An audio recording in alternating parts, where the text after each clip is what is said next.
well, my wife and I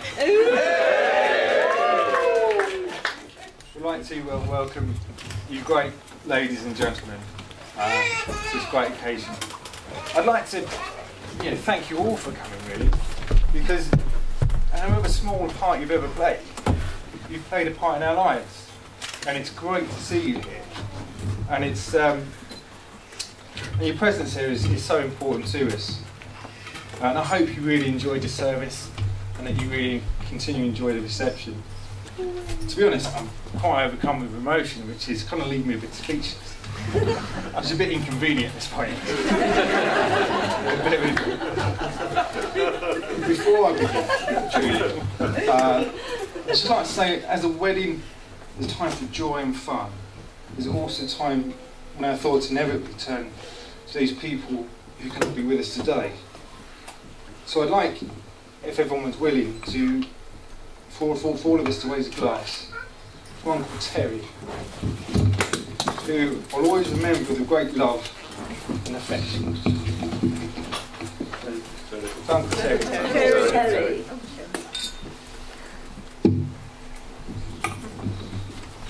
I'd like to start, obviously, to thank Tim for his kind words. I hope as Alison's husband I can live up to the image that was painted. To be honest, failing that though, I hope I can sort of carry on pulling the wool over his eyes. Tim, you've always been very good to me for over the years. You've politely laughed at my bad jokes. You've completely ignored my lack of DIY ability. And you even showed me your great collection of shotguns. When Alison announced her engagement, and how well you could aim them. Very impressed. And of course, I'd like to do a big thank you to my mother-in-law Denise, and to my mother Beverly. Because from the flowers to the beers, to the hog roast to the late night calls, you've both been nothing but massive help and constant support to Alison and I over the past 9 months to make this wedding a reality. It's not, of course, to forget Tim, whose help alone with help putting up the bunting, and for Jim, obviously, for not tripping over it as he came in. We're indebted to you for that. I'd also like to thank Alison's sister Claire, whose amazing ability with a wedding spreadsheet is not to be underestimated, and also for not killing Alison as they were growing up. But you've been a great help, Claire, for all you've done today. And I'd also like to thank Marty Donna for all the bunting. Thanks very much. Because at the end of the day, addiction's only a problem when the supply runs out, and as you can see, Alison didn't run out. We've been planning this wedding for some months now, and although it seems like a lifetime, well, I say really, Alison did all the work. I'm just big to sort out the weather.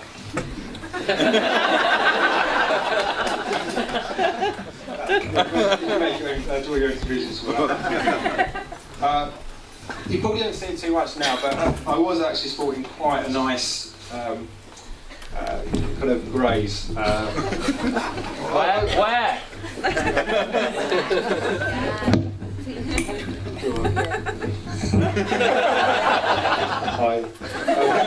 I'd like to say it's probably like a more rakish good looks along with the kind of stubble, but it's not apparently.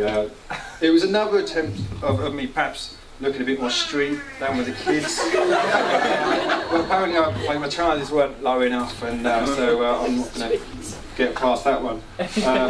But it was more of an example of my woeful kind of time with the stag do and misguided faith in my own continued ability to keep avoiding the effects of gravity whilst progressively getting more drunk.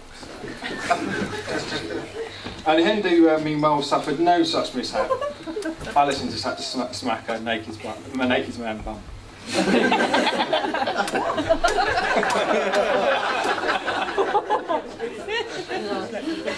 And now to my wife, Alison. Sorry.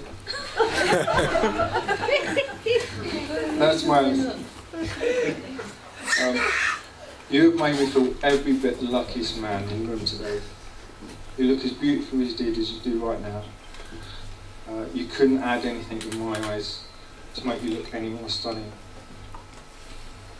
Truly, when you walked down the aisle and stood next to me today, I just thought, great, beauty and beast.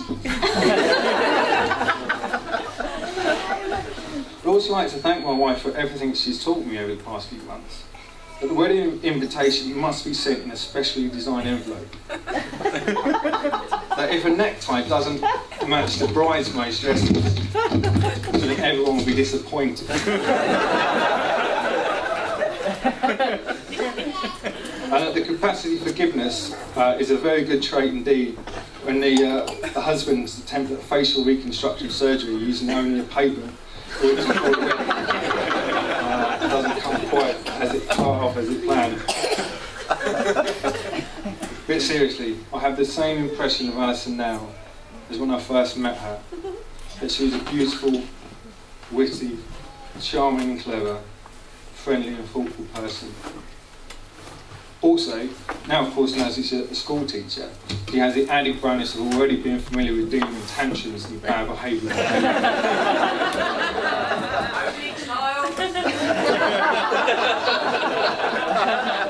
Who said that? Now back to my in-laws, Tim and Denise. I can honestly say, contrary to any horror stories that anyone might have heard, it's not of them.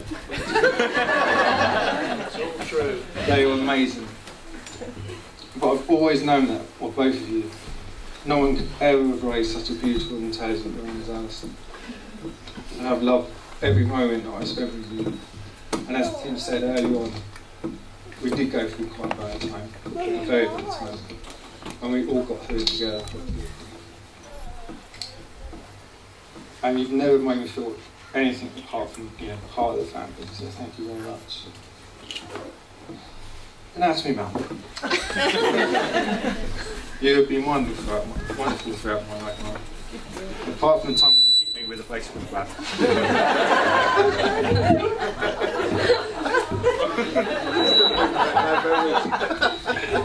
Really bad. Did everyone hear that? Maybe they actually thought that's what they heard. But I've watched you readily accept Alison as my new wife and daughter. And I'm happy and proud that you've actually done that. And Jim, again, you've been more than a father to me, even though you're not. Some of the advice, obviously, I'll let slip. We go from there. And it would be, obviously, great to thank you for your contribution to today's festivities and for teaching me the difference between right and wrong. So I know which one I'm enjoying when I'm in a particular time. Alice and I would like to also thank the people that have travelled from a long distance, not just culturally from Essex. These people were Simon and Christy from New York, Tom, Marlin, Alice and little Henry from Sweden, Phil and Hilda from Norway, Lisa and Yair and Claire from Israel, Ben and Kate from The Hague, Helen and David from Barcelona. I'd also like Jason, who's a great DJ already, and I'm sure we'll prove his worth later on. One of my official duties in this speech is to thank the bridesmaids, but I would have done that anyway. The girls have been terrific help to Alison, not just today, but throughout many weeks of intense preparations. And they have carried out their duties perfectly today. We have a gift for each of them, but in the meanwhile, would you all like to raise your glasses in a toast to the bridesmaids? I probably shouldn't taste myself. I put your glass. Should stand? Should stand.